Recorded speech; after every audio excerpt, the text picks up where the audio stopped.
parce que là, c'est directement... On va le... Bon, bien. Voilà. Bonjour tout le monde. Alors, on va attendre quelques minutes pour s'assurer que vous arrivez et que vous nous entendez. Parce qu'on est à l'extérieur. Alors aujourd'hui, je suis... Le seul truc, il y a toujours des petits problèmes techniques. On a voulu faire ça sur l'ordinateur. Le but de le faire sur l'ordinateur, c'est que je vois vos messages et que je vous dise, qu'on réponde à vos questions et tout. Mais là, on le fait en direct avec le téléphone. Alors, bienvenue, Maria-Elena. Merci d'avoir accepté mon invitation. Alors, Maria-Elena, qui est une femme médecine, sage-femme, femme tambour, porteuse de chants sacrés et organisatrice de grands événements. Oui, en effet. Et facilitatrice de biodanza. Alors, j'ai vraiment hâte que vous la rencontriez. Et c'est surtout une très belle amie. De longue date. Oui. On se connaît depuis plusieurs années. Ouais. Alors, il y a Ginette qui est là, qui est avec nous. Alors, bonjour Ginette, est-ce que tu peux nous faire un petit tome ou quelque chose pour nous dire si tu nous entends bien?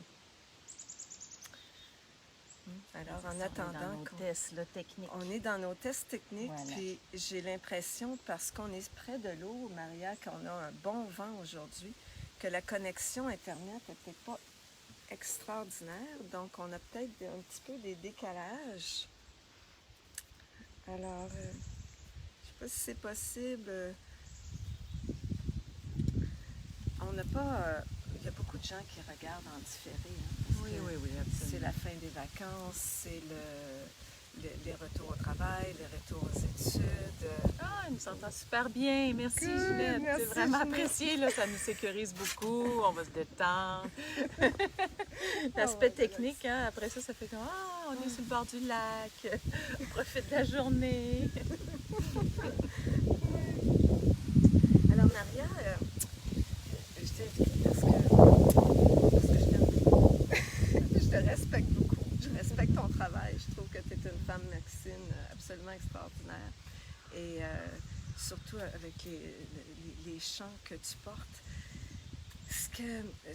La façon de te présenter aujourd'hui que j'ai pensé, c'est que tu nous parles un peu de ton parcours d'initié. Comment est-ce que ça s'est passé pour toi, l'éveil de la chamane? Comment est-ce que la médecine est venue à toi? Parce que ça vient à nous. On a beau chercher, elle vient à nous. Alors, comment est-ce que tu vivais? D'accord. Je vais raconter un petit peu mon histoire de vie. À ce moment-là, mettre en perspective certains éléments clés qui m'ont amené vers cette ouverture-là. J'ai grandi, moi, à la petite enfance, avec beaucoup de dons de médiumnité, clairvoyance, clairaudience. Je me souviens que je dormais la nuit, les yeux ouverts, puis je voyais passer beaucoup les esprits. En fait, les esprits, j'étais capable de discuter avec eux. Il y avait des âmes qui traversaient. Et j'étais comme dans un monde très habité. On dirait que je m'y étais même réfugiée. Et puis, je me sentais comme dans mon élément. Quand je suis arrivée près de l'adolescence ou de la puberté, il y a eu toutes sortes de circonstances de ma vie. Évidemment, l'arrivée de l'adolescence, c'est déjà un moment clé qui fait que j'ai tout refermé. Je me sentais un peu insécure dans cette période-là de proposer aux alliés dans l'invisible de venir me visiter parce qu'il se passait déjà beaucoup de choses. J'avais besoin de m'attarder un petit peu à ce qui se passait sur le plan terrestre. Quand on est adolescent, il y a beaucoup de choses qui se passent. Et puis, c'est quand j'ai eu 18 ans. J'ai vécu une expérience initiatique que je pourrais dire un état d'éveil. Allô, Jean, c'est le fun. Je vois des noms qui passent de gens que je connais, que j'aime beaucoup. C'est formidable. Alors, et puis, dans ce moment-là, en fait, les guides ou certaines protections qui étaient autour de moi ont décidé que c'était le moment de réouvrir. Et j'ai retrouvé assez soudainement pas mal de capacités au niveau psychique. Mais à ce moment-là, je n'étais pas prête tout à fait à savoir comment les gérer, à savoir comment organiser ça. Ce qui s'est passé, c'est quand j'ai eu 19 ans, ça s'est passé par un mal physique. En fait, j'ai eu une infection très importante à l'utérus. Et finalement, j'ai appris que j'étais complètement infertile. Alors, les médecins de l'Occident, donc la médecine des terres du Nord, m'ont dit que finalement, j'aurais jamais d'enfant, que c'est absolument impossible. Mon utérus était fini, en tout cas dans leurs termes, c'est ça, il était fibreux, donc je ne pourrais pas jamais avoir d'enfant. Mais lorsque j'avais eu mon expérience initiatique à 18 ans, j'avais vu que j'allais avoir des enfants. J'avais comme on m'a offert des visions du futur, on m'a montré qu'est-ce que j'allais devenir. Et je me suis vue avec des enfants et je savais que j'allais en avoir. Je ne savais pas comment, mais je faisais confiance. Ben, j'ai hâte que tu nous en dises plus, parce que je sais que tu as eu des enfants. Oui. Alors, j'ai été appelée par le voyage. J'ai commencé à voyager partout sur la planète. J'avais une spiritualité très en éveil, très forte. J'avais besoin de trouver mes propres racines, mes directions. Je suis allée vivre dans des pays. Moi, le plus loin que je pouvais aller, mieux c'est. J'avais toujours voulu faire le tour du monde. Donc, je suis allée vivre au Pakistan. Je suis devenue musulmane. Après ça, je suis allée vivre avec les hindous. Et je cherchais, exactement, je cherchais ma voie spirituelle. Je suis allée vivre dans les Himalayas avec des sadhus, là, des prêtres hindous qui vivaient du prana. Je m'intéressais un peu à tout, puis j'essayais de trouver ma direction. Et je savais qu'éventuellement, j'allais trouver une façon de pouvoir harmoniser, guérir mon utérus. Et c'est en revenant au Canada, je me suis dit, écoute, je viens de faire le tour du monde, j'ai connu toutes sortes de cultures et j'ai pas encore réussi à trouver et ma spiritualité et aussi la cure que je cherche, que je savais que je ne trouverais pas dans la médecine occidentale parce qu'eux m'avaient dit on peut rien faire, donc c'était clair. Et là, c'est là que j'ai reçu, en fait, j'ai rencontré un homme québécois un vieux routard, on va dire comme ça, qui lui me parle d'un culte de fertilité vieux du temps des Aztèques au Mexique, mais en fait c'est du temps des Tolmecs, c'est encore plus ancien. Et des grands-mères guérisseuses qui guérissent n'importe quel mot physique, émotionnel, psychique. Et il me parle de ça, puis moi, là, j'ai fait comme « wow ». J'ai vraiment ressenti dans mon intuition que c'était ça. Je n'avais que de yeux pour ça. Ça confirme. Et là, j'ai tout quitté. C'était assez facile à ce moment-là. J'étais sur une patte, là, je voyageais. J'ai quitté l'université. J'ai comme tout laissé de côté et je suis descendue au Mexique aller rencontrer ces grands-mères-là. Et ces grands-mères-là m'attendaient, en fait. C'est ce qu'elles m'ont dit en arrivant. Puis, elles m'ont reçue avec beaucoup d'aisance, même si elles ne parlaient pas espagnol et je ne parlais pas leur dialecte. On était en espace plus télépathique ensemble. C'est assez flyé de dire ça. Je leur parlais en français, ils me répondaient en mazatèque. Et puis, on se comprenait, là. Donc, j'ai habité chez cette grand-mère-là, qui était la fille d'une guérisseuse très, très connue au Mexique, qui avait guéri la femme du président du Mexique d'un cancer du sein très important. C'était fait connaître. Et puis, elle offrait des soins de guérison à beaucoup de gens, dont les Blancs. Puis elle avait instauré une manière pour nous, les gens qui sommes de sang mêlé ou les Blancs, de pouvoir comprendre leur tradition qui est ancestrale, qui n'avait jamais été jusque-là partagée à des non-autochtones. Alors, c'est à ce moment-là que ça s'est ouvert pour moi. Et puis, je suis restée avec elle. Je me suis adaptée. Et ça m'a pris 2 ans pour, en fait, calmer mon mental, parce que je venais d'une structure qui vient de l'hémisphère nord, là. C'est pas mal là que ça se passe. Et j'ai guéri mon utérus en une nuit. Je dis que j'ai guéri parce que les grands-mères m'ont montré comment qu'on se soigne soi-même. OK. Donc, c'est ça. En une nuit, ça a été comme... C'était mûr, c'était frais, c'était prêt. Et puis, c'est là que j'ai guéri mon utérus complètement, rose bonbon. Et après ça, bien, j'ai eu tout un parcours avec ça. J'ai tout d'abord continué à m'asseoir avec les grands-mères là-bas pendant plusieurs années. En fait, je suis restée 7 ans avec elles. Et j'ai reçu beaucoup beaucoup de transmission, information. Et là-bas, ils comprenaient très bien tous mes dons de médiumnité, clairvoyance, tout ce que j'avais depuis l'enfance. Eux, ils étaient tous comme ça. Donc, c'est comme arriver dans sa communauté, dans sa tribu, puis se sentir complètement normal. Puis ça m'a beaucoup aidée, ça m'a beaucoup pacifiée parce que j'avais toujours senti que j'étais comme une espèce d'être étrange parmi d'autres. Et c'est ça. Donc, je suis restée là-bas et j'ai appris le métier de sage-femme avec ces grands-mères-là dans la montagne. Oui. J'ai appris une formation plus traditionnelle. Quand on dit traditionnelle, c'est que j'ai appris avec les grands-mères qui étaient sages-femmes de communauté, à m'asseoir avec elles, à les suivre aux accouchements et à recevoir beaucoup de transmissions à différents niveaux dans les partages qu'elle me faisait aussi, parce qu'au fil du temps, on a vraiment fini par se comprendre très bien. Et j'ai reçu beaucoup de connaissances et d'expériences pratiques. Et puis quand je suis revenue au Québec, j'ai continué à pratiquer avec les sages-femmes qui, à l'époque, étaient les sages-femmes pionnières avant la légalisation. Donc, c'est de ce bassin-là dont je viens. Et au travers de ça... Je vais faire une pause parce Vas-y. que je trouve ça super intéressant parce que en chamanisme, on dit souvent que c'est nos blessures qu'on va transformer en des sources de pouvoir et de compassion. Alors pour toi, c'était ta blessure de ton utérus qui t'a amené à remettre au service, dans lequel tu as développé ton pouvoir pour être au service des femmes en tant que sage-femme par la suite. Oui, mais ça a été beaucoup. Puis par l'entremise de la fertilité, moi, finalement, j'ai eu 7 grossesses. C'est comme si j'aurais pu faire le parcours d'un dictionnaire médical. J'ai eu grossesse ectopique, œuf clair, fausse couche, avortement. J'ai aussi connu cette expérience-là. J'ai laissé aller des bébés, des âmes qui sont arrivés, sont repartis. À chaque fois, je les ai vus repartir. Puis ça, c'est merveilleux. Je suis en gratitude d'avoir eu ces dons parce que je peux converser avec les âmes, les voir. Et à chaque fois, une chose qui m'a beaucoup touchée, c'est que peu importe les circonstances et le temps que j'ai eu comme grossesse, je les ai toujours vus repartir en dansant. En dansant, oui. Et puis, d'avoir appris auprès de ces sages-femmes-là qui ont des connaissances ancestrales avec les herbes, avec des traditions, on va dire, un peu plus chamaniques aussi, entourant la naissance.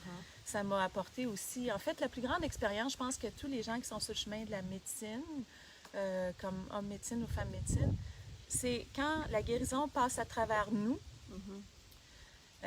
on a une conviction inébranlable que c'est possible. C'est ça. C'est ça qui fait que peu importe ce qui nous traverse, on sait qu'on peut arriver à se guérir soi-même d'à peu près n'importe quel mot. Puis dans le fond, c'est juste de demander à la vie que les circonstances se mettent en notre faveur pour pouvoir recevoir cette guérison-là. Et pour pouvoir aussi juste s'ouvrir à devenir notre propre guérisseur intérieur. Moi, quand j'offre des soins de guérison, je dis toujours aux gens, je suis une facilitatrice qui vous permet d'entrer en contact avec vos propres guides et votre propre constellation qui est la vôtre, et vous êtes votre propre guérisseur. Et à ce moment-là, on est dans quelque chose qui est beaucoup plus propre à la responsabilité de soi, ce que moi j'appelle l'empuissancement. Et bon, j'ai œuvré pendant un bon nombre d'années comme accompagnante des familles, des femmes qui donnent la vie, on va le nommer comme ça. Puis à un moment donné, ça a complètement bougé vers aider les adultes à accoucher d'eux-mêmes. C'est ce que je fais aujourd'hui, vraiment. Puis l'accouchement, et la femme et l'utérus, c'est toute l'énergie de l'eau. Hein? C'est un peu pour ça que tu as choisi le thème. Quand je t'ai invité, j'ai dit quel thème? Sur quel thème est-ce que tu aimerais nous parler? Alors ça...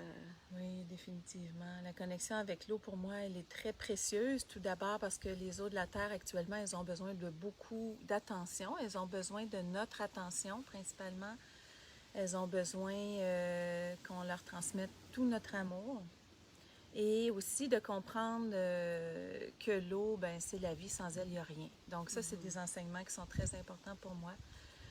Moi, je suis une femme, je porte un utérus sain, en santé, et j'ai compris aussi au fil du temps que c'était beaucoup en relation avec l'eau que je devais me connecter à mon utérus parce que, bon, on sait qu'on porte 75-80% d'eau, tout comme maman la Terre. On sait qu'on est fait des mêmes matériaux, de la même matière que la Terre. Et puis, au fil du temps, bien, les aînés, les grands-mères principalement, mais aussi quelques grands-pères m'ont enseigné que nous, les femmes, on est les porteuses d'eau. Que c'est par notre entremise, parce qu'on donne la vie, parce qu'aussi on laisse aller une fois par mois dans cette cérémonie de vie, notre sang menstruel vers la terre. À ce moment-là, c'est nous qui portons toute cette connaissance, tout ce savoir de l'eau. Donc, c'est sûr que moi, j'ai au fil du temps, en tant qu'aussi de danseuse de la Lune, je suis devenue, au fil du temps, danseuse de la Lune aussi. Je danse avec la Lune, avec mes sœurs et aussi avec mes frères. Et merci d'avoir été ma marraine avec la danse de la Lune. Ça me fait tellement plaisir. J'ai dansé 5 ans avec toi, c'est super. Oui, vraiment. Puis c'est ça, donc aussi la relation avec la Lune, c'est la relation avec l'eau de la Terre. La Lune est cet astre d'eau, cet astre, on l'appelle la grand-mère Lune, et toute l'énergie lunaire qui vient en fait affecter ou imprégner son essence à l'eau de la Terre. Donc, c'est comme si ça fait un aussi. Donc, la relation avec la Lune, la relation avec l'eau, pour moi, ça a été quelque chose dans lequel je me suis beaucoup dédiée. Puis, évidemment, en accompagnant beaucoup de femmes tout au long des années, mais aussi beaucoup d'hommes. Parce que les hommes aussi ont beaucoup d'eau à l'intérieur d'eux. Les hommes aussi ont besoin d'apprendre à déposer les marées intérieures. Moi, c'est ce que j'appelle les marées intérieures. Qu'on puisse apprendre à accueillir nos marées, puis apprendre aussi à les déposer à l'intérieur de nous, dans des espaces où ça a besoin d'être nourri d'une belle eau saine, une belle eau rafraîchissante. Fait que j'aime beaucoup l'eau, puis aujourd'hui, tu nous as gâtés. On est entouré, on est carrément sur l'eau. On est sur l'eau. On est presque en pédalo. On peut offrir, avec tout ce bel échange aussi, toute cette belle présence de l'eau à toutes les personnes qui écoutent. J'ai envie de partager que ce matin, moi, sur cette plateforme, je fais mon yoga ici tous les matins. Et j'arrivais pas à faire, en tout cas ce matin, j'ai dit, bon, ben là, je vais essayer de faire l'arbre, qui est d'être en équilibre sur un pied. Mais c'est pas évident, là, sur une plateforme qui bouge un petit peu, être en équilibre sur un pied. Puis habituellement, tu essaies de regarder l'eau ou un point devant toi qui est fixe, qui bouge pas, tu sais, pour trouver l'équilibre. Puis là, avec le vent, l'eau bougeait. J'ai jamais réussi. Mais non. Puis ce qui m'est venu, j'ai dit, wow, c'est vraiment ça le thème, être en équilibre, ramener l'équilibre sur l'eau, trouver l'équilibre sur l'eau, trouver l'équilibre à l'intérieur, dans nos eaux intérieures, tu sais, dans ces marées intérieures. Exact. Comment est-ce qu'on peut trouver cet équilibre, Maria? Moi, je trouve que l'eau, elle est vraiment associée à la danse de la vie. C'est sûr que moi, je suis une danseuse puis je suis une chanteuse. Donc, c'est les deux éléments qui m'aident dans la vie à prier. C'est mes façons de prier. Comment je prie en dansant? C'est que j'apprends à amener ma vie en mouvement. Et j'apprends à donner à mon corps une sinuosité, quelque chose qui est de l'ordre plus du serpent, des courbes. Moi, je suis une femme avec beaucoup de courbes, beaucoup de rondeur. Et la vie circule à l'intérieur de nous par l'entremise du sang qui coule dans nos veines, donc par l'entremise de l'eau. Et qu'est-ce qu'elle fait? Cette vie-là est dense à l'intérieur de nous. Donc, nous, quand on danse avec notre vie, c'est pour ça que j'aime beaucoup la danse, ça fait qu'on amène notre vie à circuler. Et ce qui est magnifique avec l'eau, c'est que l'eau, en fait, elle ne se bute pas aux obstacles, elle les contourne. Absolument. L'eau, elle apporte aussi toute cette souplesse. L'eau, elle va prendre la forme qu'on va lui donner. Si on prend un verre rond, un verre carré, l'eau va simplement s'ajuster à ce qui est là en présence. Donc, ça nous rappelle que nous aussi, on peut faire ça. On n'a pas à opposer à nos expériences de vie notre résistance. On peut juste laisser couler. On peut juste s'abandonner. Et ça, quand une femme vit l'expérience de l'accouchement, ou quand un homme passe au travers de ses propres accouchements existentiels, hommes et femmes ont fait ça, on peut apprendre à lâcher prise. On peut apprendre à faire confiance et à devenir comme le courant de l'eau. À laisser circuler la vie sans s'y opposer, sans y résister, en essayant de tasser le plus possible nos hésitations, nos doutes, faire confiance à la vie, apporter l'espérance. Hier soir, on était assis autour du tambour-mère dans mon jardin, toute la communauté de cercle de chant, et puis on chantait justement l'espérance. Et l'espoir aussi, c'est dans l'eau. L'espoir, l'eau, elle change de forme, elle s'acclimate, elle va aussi, si on lui chante notre amour, elle va devenir amour. Hein? On peut transformer la qualité de l'eau à tout moment. Pour moi, l'eau, c'est un élément magique. Puis c'est par l'entremise de l'eau aussi qu'on se guérit de beaucoup de choses, que ce soit dans les loges de sudation, les sweat lodges, ou ce qu'on appelle Temazcal, les nipis. L'eau a toujours une valeur très importante pour nous aider à guérir soit des maux physiques, soit des maux émotionnels, parce qu'on dit souvent que l'émotionnel est relié à l'élément eau. Donc, c'est sûr que... Absolument. Donc, c'est d'apprendre en cette époque-ci à se déposer en présence de l'eau, comme on le fait aujourd'hui. Prendre le temps de connecter à l'eau, d'aller auprès des rivières, prier avec elles, prendre contact avec l'eau aussi qui circule dans les arbres, dans les plantes. Tout ce qui est vivant contient de l'eau. Hein? Même les minéraux sont gorgés d'eau, les pierres et les animaux aussi ont besoin d'eau. On est tous connectés à l'eau sur la Terre. C'est comme un immense Wi-Fi cosmique. On est connectés à l'eau tous ensemble, même dans l'invisible, il y a des gouttelettes d'eau partout dans l'air. Ce qu'on appelle le prana, cet oxygène d'eau qui est là, qui circule. Il y en a partout, tout le temps. On en respire continuellement. Donc, c'est important de considérer cet élément. Puis, tout d'abord, en prendre conscience, le déposer à l'intérieur de nous. Accueillir nos marées émotionnelles. C'est très important. On ne peut pas dire « Oh non, là, j'étais encore dans ma vague, là, j'étais avec d'être menstruée. » ou « Oh mon Dieu, il ne faut pas que je pleure si j'étais un homme. » Un homme, c'est surtout pas accepté par mes frères ou mes amis. Il ne faut pas que je me montre vulnérable. On a tous cette médecine de l'eau à l'intérieur de nous. Et quand je dis que l'eau est sacrée, nos larmes sont sacrées aussi. Comme m'en faisait part une des femmes de mon cercle d'empuissancement ce week-end, elle disait ça se peut-tu que mes larmes soient sacrées? Elle avait besoin de dégager beaucoup de choses en fin de semaine. Puis je disais bien certainement qu'elles sont sacrées, qu'on peut les offrir à la terre. Comme aussi c'est important d'offrir notre sang menstruel à la terre pour les femmes. Ça, c'est des enseignements très sacrés qui me sont venus de différentes grand-mères, que ça fait toute la différence quand on fait ces offrandes-là. Et les hommes peuvent aussi offrir leur sperme à la terre, plutôt que de le gaspiller, voir ça comme un déchet, de le mettre au rebut, d'utiliser chacun des spermatozoïdes pour offrir tout son potentiel à la terre, parce que aussi, dans chaque spermatozoïde, il y a la vie. Donc ça, on est encore en relation avec l'eau. Oui, et en relation sacrée avec la terre. On appelle ça. Hein? C'est la réciprocité sacrée, c'est de redonner à la terre cette vie qu'elle nous a gracieusement faite. Oui, puis c'est un inter-échange. Puis c'est de pouvoir aussi être dans la gratitude, comme reconnaître qu'est-ce qu'elle nous apporte. Ça, c'est très important. Il y a une grand-mère qui s'appelait Eau Douce, qui est maintenant décédée, qui était très proche des Mayas. Tu l'as connue, oui, je l'ai hein? connue, Eau Douce, oui. Eau Douce, et juste avant de mourir, elle a dit quelque chose qui m'a beaucoup touchée. Elle a dit, si toutes les femmes de la Terre offraient leur sang menstruel à la Terre d'une manière sacrée, c'est-à-dire si on prend soin de le récupérer, de l'amasser, de l'offrir à la Terre à un arbre ou à une plante, pour pouvoir l'aider à le nourrir, on n'aurait pas besoin de guerre sur la Terre. On n'aurait pas besoin d'écoulement de sang autrement. C'est beau, c'est bien dit. Parce qu'à ce moment-là, on nourrirait la terre de cette essence sacrée. Comme j'enseigne dans mes cercles aussi, l'ovule contient toute l'information du cosmos. L'ovule détient le savoir universel. Alors, quand on a nos lunes, nos menstruations, ce qui est moins le cas pour moi maintenant, je suis en ménopause, mais quand on a nos lunes, on laisse aller une fois par mois toute cette information à la terre, on lui offre.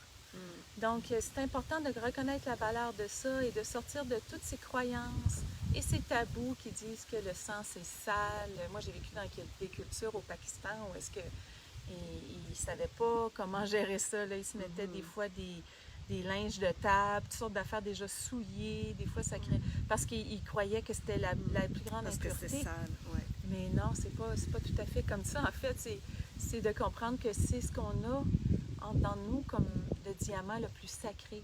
Nos ovules, quand ils descendent une fois par mois vers la Terre, c'est l'espérance de vie qu'on offre à toutes les futures générations. Donc, quand on apprend à nos filles comment utiliser leur sang menstruel, l'offrir, nous, on fait des rituels de sang sacré aussi, soit à la danse de la lune, soit dans les cercles de femmes.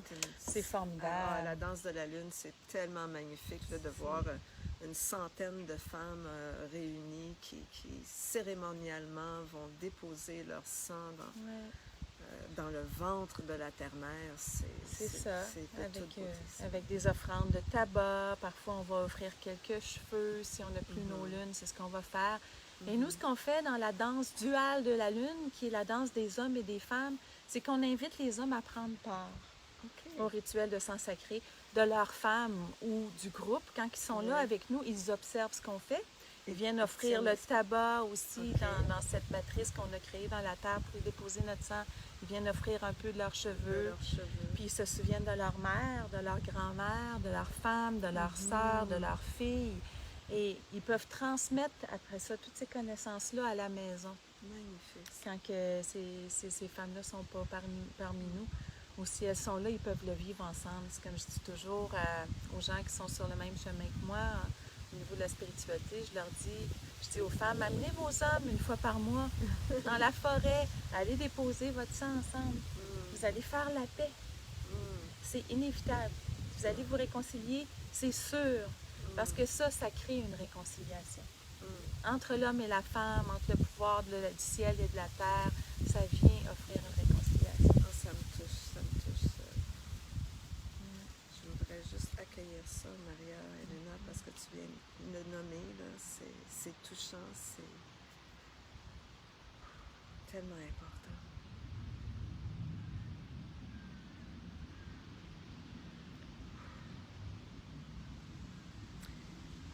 Ça s'en vient, cette danse duale?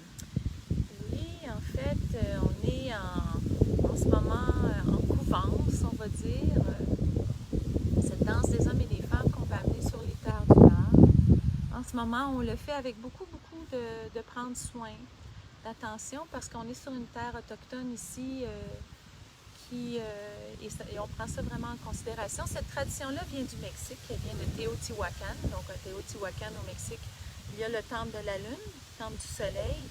Et une femme, au début des années 80, Isabella Vanegas, est allée chercher toutes les connaissances dans les codex du temple de la lune et elle a ramené toute cette information-là de comment se dansait cette danse-là, même avant les Aztèques.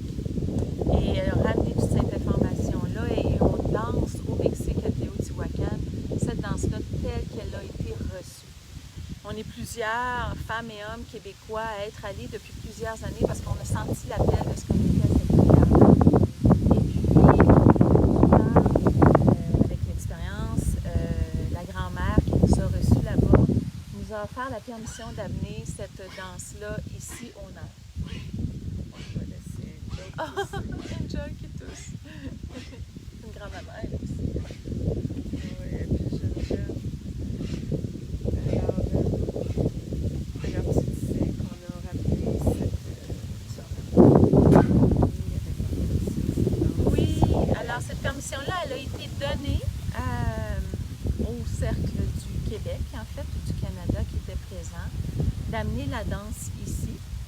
Et puis, en ce moment, en fait, c'est sous forme de prière et d'approche envers les dirigeants autochtones, donc les grands-mères et les grands-pères, pour leur demander la permission de pouvoir offrir cette danse-là dans ce territoire-ci, qui est un territoire autochtone, qui n'a pas été donné, donc qui est encore complètement intègre. Et puis, on est en processus de rencontrer les Autochtones, de pouvoir s'asseoir avec eux, leur parler de cette prière-là. Il y a plusieurs Autochtones qui sont déjà au courant de cette danse-là, de cette cérémonie-là, parce qu'il y a une danse des femmes qui a lieu actuellement dans les terres du Nord. Et puis, donc, on cohabite en ce moment. Ce qu'on appelle la tradition, en fait, dans les prophéties, C'est ce qu'on appelle l'alliance entre l'aigle et le condor, ce que tu connais très, très bien. Alors, au Mexique, on est encore en terre de l'aigle, mais plus au sud. C'est comme dans cette prophétie-là, on est un seul cœur, une seule information. On a beaucoup d'enseignements à se partager, de partage à vivre ensemble. Et puis, les gens du Sud nous apportent leur savoir. Nous, les gens du Nord, on apporte notre savoir aux gens du Sud. Et on connecte comme ça au cœur. Moi, le cœur, ça a été ma rencontre avec le Mexique, mais maintenant, je suis plus en Amérique du Sud, comme toi. Oui. C'est ça, j'œuvre là-bas, notamment en Colombie. C'est ça. Et puis, je leur partage beaucoup d'enseignements de ce qu'on connaît ici, les terres du Nord, comment on voit cette cosmovision ensemble, comment on la vit. Et puis, j'offre des soins là-bas, je m'assois en cercle là-bas, je marraine aussi, toutes sortes de gens. Donc, c'est un échange. Et eux, après ça, ils nous apportent toute leur... en même temps, ils apportent leur connaissance du Sud, beaucoup par l'entremise des chants. Des chants magnifiques, des chants fleuris. Et aussi de ces traditions-là de cérémonies telles que la danse de la lune. Des cérémonies qu'on n'a pas spécifiquement ici dans les terres du Nord, mais qui viennent ici pour aider aussi les Autochtones à se souvenir de qui ils sont réellement. Et principalement les femmes, parce que cette cérémonie-là de la danse de la lune est une tradition de femmes qui est là pour les femmes. Et la danse duale de la lune, qui est la danse des hommes et des femmes, c'est la danse de l'harmonisation entre le masculin et le féminin. De comprendre qu'on n'est pas séparés, les hommes et les femmes. Et les hommes viennent danser dans cette tradition qui est essentiellement plus féminine pour comprendre aussi leur essence féminine. Parce qu'on a tous un masculin féminin à l'intérieur de nous et apprendre qu'ils peuvent apprivoiser la vie avec douceur. Qu'ils n'ont pas besoin d'être des guerriers, vaillants. Et aussi, ils apprennent à contourner les obstacles de leur vie par la médecine de l'eau. Qu'est-ce que tu aimerais nous partager aujourd'hui? As-tu un chant, un exercice ou quelque chose que tu aimerais partager? Ah, ça me fait tellement plaisir. Toutes ces belles personnes-là qui nous écoutent. Mais je pense qu'un des dons que le Créateur m'a donné, moi, c'est vraiment via le chant. Et je pense que je vais vous offrir un chant que j'ai reçu à une quête de vision traditionnelle. Alors moi, quand j'ai quitté le Mexique pour revenir vivre dans ma terre d'origine, là où je suis née, j'avais besoin de sens. J'avais vécu avec les Autochtones pendant longtemps et c'est là que je me suis rapprochée de mes ancêtres autochtones. Donc moi, je suis algonquine-nipissing. Mes arrière-grands-parents étaient autochtones. Et puis à ce moment-là, je suis venue me rapprocher de cette culture-là. Et c'est là que j'ai compris qu'ici, je pouvais continuer à vivre cette spiritualité à travers ce qu'on appelle ici le chemin rouge. Donc, toutes les rites de passage autochtones. Donc, moi, j'ai fait les quêtes de vision traditionnelles. Je suis allée dans la forêt, accompagnée par des grands-pères, des grands-mères qui veillaient sur moi et toute une communauté. Je suis allée manger, c'est-à-dire manger la vie. Je suis allée sans manger, sans boire pendant 5 jours, 4 nuits. Je l'ai fait plus que 4 fois, mais j'ai déjà fait mes 4 premières expériences. Et puis, lors de mon 3e jeûne, j'étais ici dans les terres du centre du Québec. Et je jeûnais donc dans la forêt avec toutes sortes de prières que j'avais fait en reliance avec ça. Et c'est très rare qu'on a des ouragans dans nos terres ici. Et puis, à ce moment-là, il y en a eu un. Et puis, c'était une nuit que je vais me souvenir toute ma vie, où est-ce que j'avais accès à une tente. Donc, j'étais dans une tente et j'avais un grand cercle de prières, de tabac autour de moi. Puis, à un moment donné, dans le milieu de la nuit, j'ai entendu un immense bruit. Il y avait des vents, il y avait énormément de pluie. Puis, il y a des arbres qui sont tombés tout près de ma tente. J'ai été vraiment protégée. Et le matin, quand je suis sortie, ils avaient, c'était 2 immenses peupliers d'à peu près 35 ans, 40 ans qui étaient tombés. Et ils avaient laissé un ruisseau à l'intérieur de mon cercle de prière. Alors, pour moi qui ne pouvais pas boire, j'étais vraiment comme bénie. Alors, je me suis assise à côté, je me suis mis les 2 pieds dans l'eau et j'ai reçu le chant suivant que j'aimerais ça vous partager ce matin. C'est vraiment un chant du cœur qui permet de pacifier notre cœur, de pouvoir s'apaiser en temps de grande marée intérieure. Fait que voilà, c'est celui que je vais vous partager. Je te laisse aller. Oui, OK.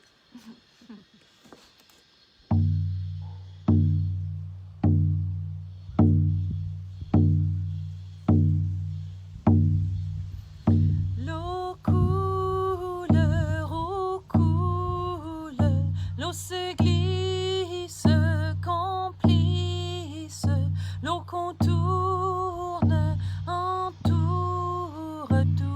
obstacles de mon cœur.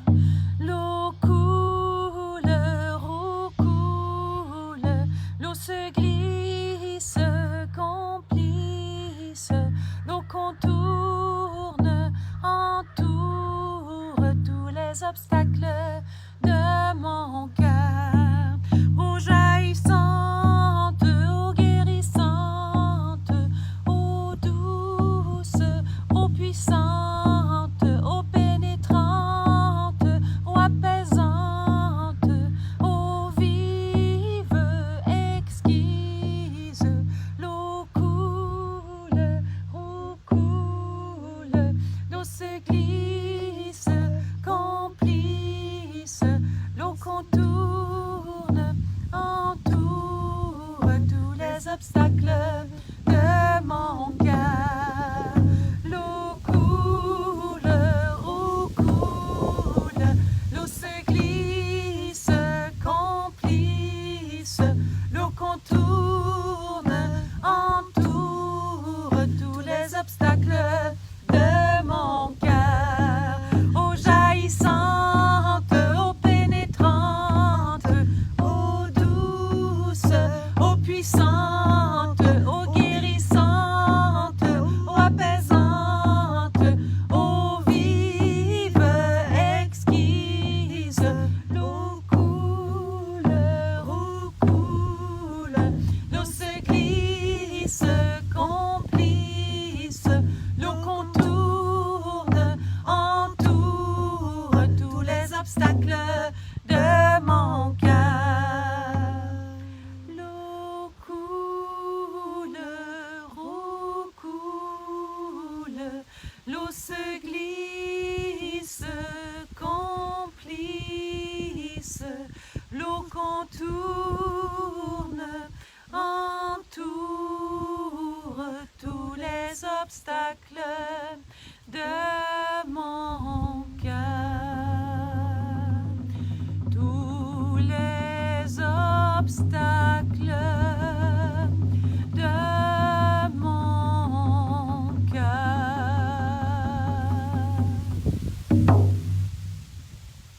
Merci. Voilà, ma chère. Merci.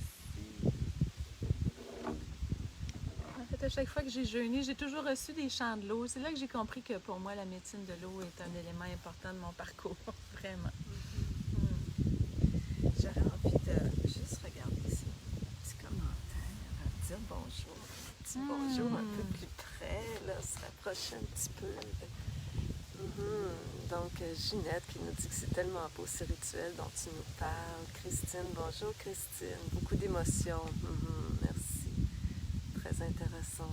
Oui, bonjour, bonjour. Bonjour tout le monde. Véronique, Lorraine, Daniel, Christiane, Jean. Il y a des hommes avec nous. Super. Oui, c'est Bravo. formidable. Merci. Tout le monde. Merci.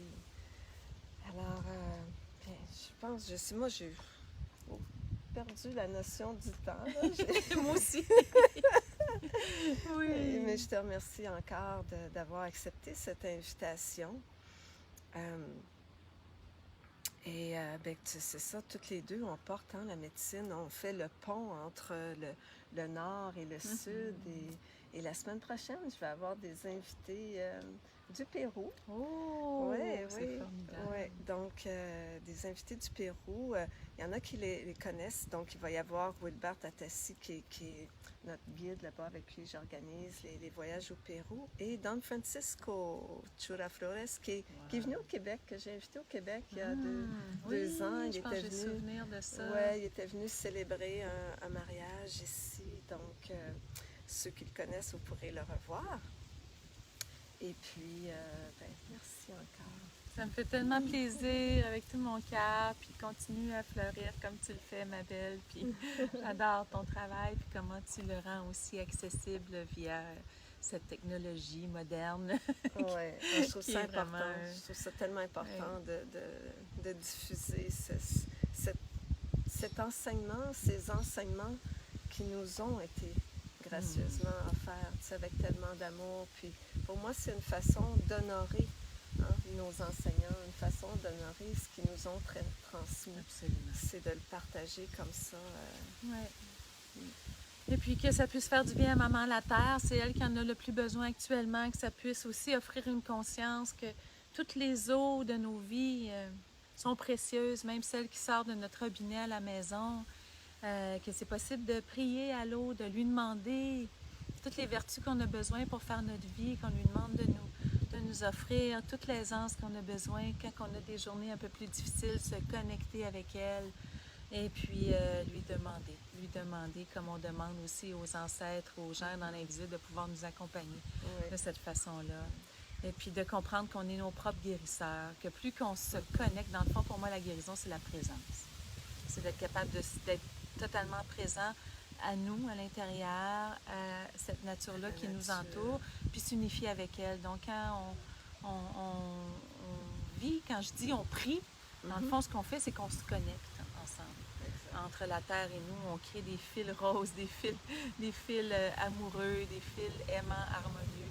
Puis c'est ce qu'on peut faire aussi avec nos compagnons, nos compagnes, nos enfants, pouvoir toujours se connecter aux éléments de la nature pour aller chercher la force de se transformer. Je vois beaucoup de gens en ce moment qui font retour à la terre cet été avec ce qui se passe actuellement, ont besoin de jardiner, ont besoin de se réapproprier toutes ces valeurs-là. On est guidé. Alors, ne pas douter puis aller vers ce que notre cœur nous dicte. Vraiment. Puis merci de m'avoir invité. C'est vraiment un plaisir. C'est un beau moment dans ma journée. Merci encore.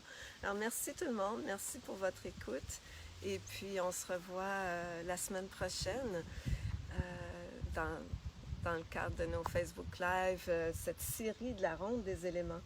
C'est toi qui m'as inspiré de partir une série avec la ronde des éléments. Alors, la semaine prochaine, on va parler de la Terre. Avec nos hommes médecines.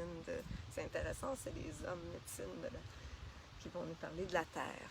Alors, au revoir tout le monde. Merci encore d'avoir été là. Et puis, à bientôt.